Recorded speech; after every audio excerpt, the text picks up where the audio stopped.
কোথায় থেকে শুরু করব এবং কি বলে শেষ করব এবং শুরু করব কোনোটাই ভেবে পাচ্ছি না।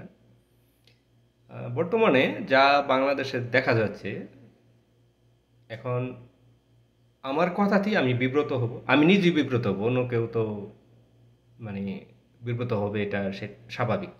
কেন? যে আমি যদি বলি যে আইন শৃঙ্খলা নিয়ন্ত্রণে নাই, বিশৃঙ্খলা সৃষ্টি হচ্ছে বাংলাদেশে, তাহলে যারা দীর্ঘস্থায়ী ক্ষমতায় থাকতে চায় তারা বলবে, হ্যাঁ তুমি তো বলতেছো ইলেকশন দেওয়ার জন্য, তাই এখন তো আইন শৃঙ্খলা ঠিক নেই, তাই ইলেকশন আমি দেব না। এই গেল একটা ইস্যু। আর আমি যদি বলি যে আইন শৃঙ্খলা ঠিক আছে, এটা তো সমস্যা। যেমন কেউ কোনো আহ, কেউ বলতে সবাই না, যারা একাত্তরের পক্ষের লোক এখন একাত্তর বললেই হাসিনার দোসর বানিয়ে দিতেছি। তাইলে আমরা নিজেই তো মানে যারা দেশকে ভালোবাসে, যারা গণতন্ত্রকে ভালোবাসে, যারা এখন একাত্তর বললেই গ্রেপ্তার হইতেছে, তো তারা কি সবাই মানে হাসিনার দোসর, আওয়ামী লীগের দোসর? বা আওয়ামী লীগ সবাই কি একনায়কতন্ত্র বাংলাদেশে কায়েম করছিল? হ্যাঁ, হয়তো মুখ বন্ধ রাখছে। তো মুখ বন্ধ রাখা বা লেজুর ভিত্তি রাজনীতি করা এরকম তো অনেকেই করছে। যদি বর্তমানে যারা রাষ্ট্র পরিচালনা করতেছেন, যদি আপনারা নেই এবং নীতির মাধ্যমে রাষ্ট্র পরিচালনা করতেন, তাহলে ওদের লেজুর ভিত্তি যারা করছে, ওদের দূষর যারা ছিল, যারা ওদের জায়গার নিচে থাকতো, যেটা গুপ্ত বাহিনী, তাদেরকে প্রথম আইন শৃঙ্খলার হেফাজতে আনার দরকার ছিল। তাদেরকে প্রথম নিষিদ্ধ করার দরকার ছিল। কিন্তু আপনারা তা না করে একাত্তর মঞ্চ বলতে একটা সংগঠন মানে নতুন, বা এরা মানে ঘরোয়া মিটিং করব, সেখানে আপনারা যারা মব সৃষ্টি করছে, যে দলেরই হোক, মব সৃষ্টি করছে, তাদেরকে গ্রেপ্তার না করে যারা ওইখানে মিটিং করতেছে তাদেরকে গ্রেপ্তার করছেন। তো তাদেরকে কোন কারণে গ্রেপ্তার করলেন, কেন করলেন? ওইখানে কি এমন নিষিদ্ধ অস্ত্র পাওয়া গেল, বা নিষিদ্ধ মানে এই যারা মানে করতেছিল এদের, এরা কি নিষিদ্ধ কাজ করছে? তো যেখানে মুক্তিযোদ্ধারা যা কিছু বলতেছে সেইখানেই আপনাদের অ্যাকশন দেখা যাইতেছে। তাইলে আপনারা কারা? আপনারা কাদের স্বার্থ হাসিল করতেছেন? কাদের লেজুর বৃত্তি করতেছেন? কাদের পা চাটতেছেন? যাদের পা চাটতেছেন, আপনারা কি তাদের সম্পর্কে ধারণা আছে? তারা তো গুপ্ত বাহিনী, তারা জাঙ্গান্নিসের বাহিনী। এই জাঙ্গান্নিসের বাহিনীর উপরে যদি আপনারা নির্ভর করেন যে তারা আপনাদেরকে দীর্ঘস্থায়ী ক্ষমতায় রাখবে, তারা আপনাদের আশা আকাঙ্ক্ষা পূর্ণ করবে এবং আপনারা তাদের আশা আকাঙ্ক্ষা পূর্ণ করবেন, এই বোকা স্বর্গে বাস করবেন না। এই স্বপ্ন আপনাদের পূরণ হবে না। এই বাংলাদেশকে যারা ভালোবাসে, যারা গণতন্ত্র ফিরে আনার জন্য এক যুগের বেশি ধরে আন্দোলন করতেছে, যারা জনগণের ভোটের অধিকার ফিরিয়ে দেওয়ার জন্য প্রকাশ্যে রাজনীতি করেছে, নির্যাতিত হয়েছে, নিপীড়িত হয়েছে, তাদের আপনজন বা দলের নেতা কর্মীরা খুন হয়েছে, ঘুম হয়েছে, তবুও তারা আন্ডারগ্রাউন্ডে যায় নাই, কারোর জায়গার নিচে যায় নাই, প্রকাশ্যে রাজনীতি করছে। আপনারা যদি তাদেরকে মাইনাস করার চেষ্টা করেন, তাদেরকে ছোটো করে দেখার চেষ্টা করেন, তাহলে পরিণতি কি হবে, আপনারা কোথায় যাবেন, ওই কথাটা একটু স্মরণে রাখবেন। 16 বছর ক্ষমতায় থাকার পরেও একদম উপজেলা থেকে, শুধু উপজেলা না, ইউনিয়ন মানে ইউনিয়ন থেকে একদম ঢাকা সিটি মানে পর্যন্ত, মানে একদম রাজধানী পর্যন্ত যাদের নিয়ন্ত্রণ ছিল 16 বছর, তাদের পরিণতি কি হয়েছে আর আপনাদের পরিণতি কি হবে, জাস্ট একটু অ্যানালাইসিস করে দেখবেন। মনে রাখবেন, যারা প্রকাশ্যে ছিল তারা কিন্তু এখনো আছে।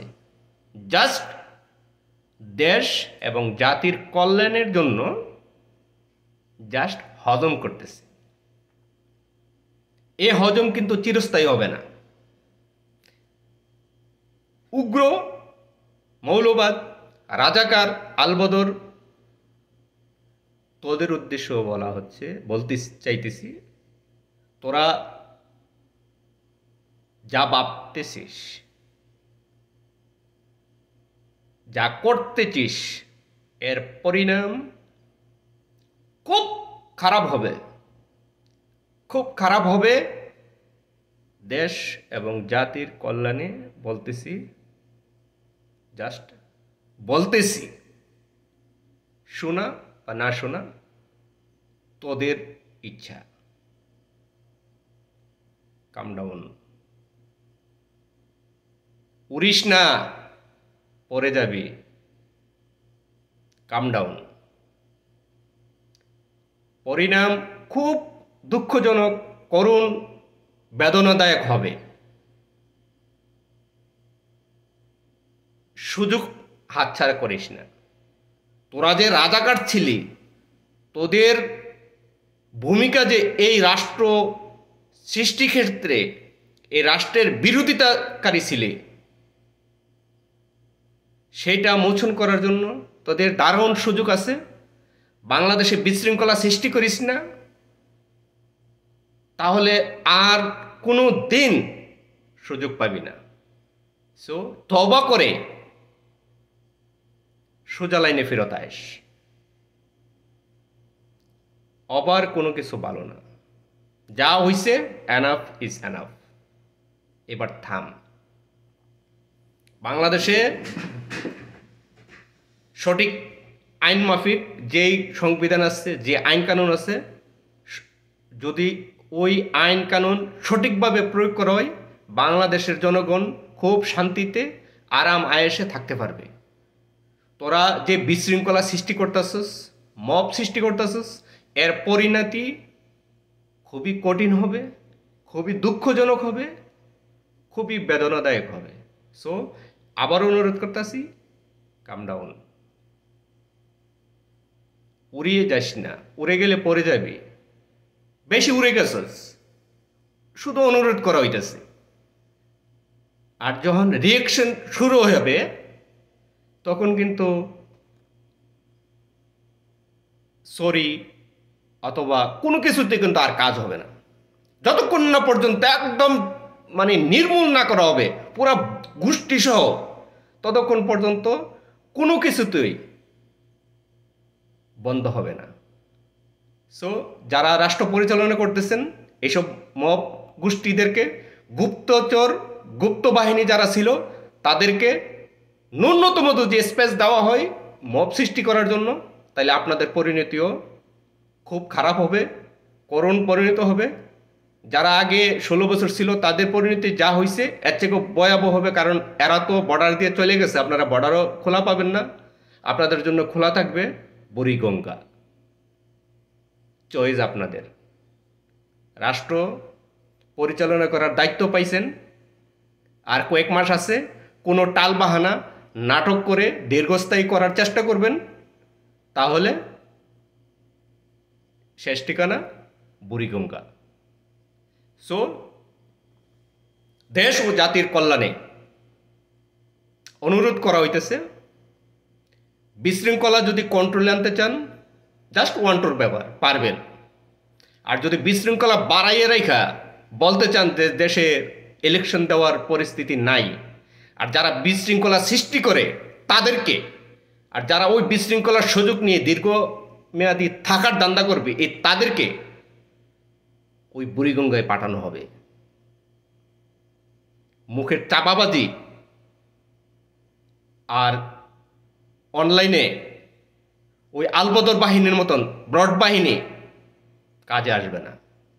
অনলাইন বাহিনী অনলাইনেই থাকবে, ওই জাঙ্গার নিচের বাহিনী জাঙ্গার নিচেই থাকবে, প্রকাশ্যে আসতে পারবে না। যারা প্রকাশ্যে ছিল, আছে, ইনশাল্লাহ থাকবে। সো ক্লিয়ার, কাম ডাউন। দেশে বিশৃঙ্খলা সৃষ্টি করবেন না। যারা বিশৃঙ্খলার সুযোগ নেওয়ার চেষ্টা করতেছেন, তাদেরকেও বলতেছি, অতি লোভ করবেন না, এর পরিণাম হজম করতে পারবেন না। সাবধান করে দিলাম। বিএনপির নেতাদেরকেও বলতেছি, তেল মারার রাজনীতি বন্ধ করেন। 16-17 বছর এত নির্যাতন নিপীড়নের মধ্যেও আপনারা রাজনীতি করতে পারছেন, আর এখানে কোথায়কার কোন বালের রাজাকার পাজাকারদের মন রক্ষা করে চলতে হবে কেন? ইলেকশন ওরা আসলেই কি আর না আসলেই কি? আরে আওয়ামী লীগের মতন দল যদি 2000 লোক হত্যা করে 30,000 লোক আহত করে রাজনীতির বাইরে থাকতে পারে, আর যারা বাংলাদেশ স্বাধীনতার বিরোধিতা করছে তারা বাংলাদেশে রাজনীতি করবে, তাদের হুমকি দাম কি আমার হজম করতে হবে? ওয়াই? ওরা কারা? ওরা তো রাজনীতি করারই অধিকার রাখে না। ওদের বংশ সৃষ্টি হয়েছে, ওরাও শহরে রাজনীতি করার অধিকার রাখে না। বাংলাদেশের কলেজ ইউনিভার্সিটি ছাত্রছাত্রীদেরকে বলতে চাই, এই ধরনের গুপ্ত বাহিনী, জাঙ্গানিসের বাহিনীদেরকে যদি আপনারা স্পেস দেন, তাহলে আপনাদের পরিণতি কি হবে যখন হবে তখন বুঝতে পারবেন এবং চিল্লাবেন, হায় হায় করলামটা কি।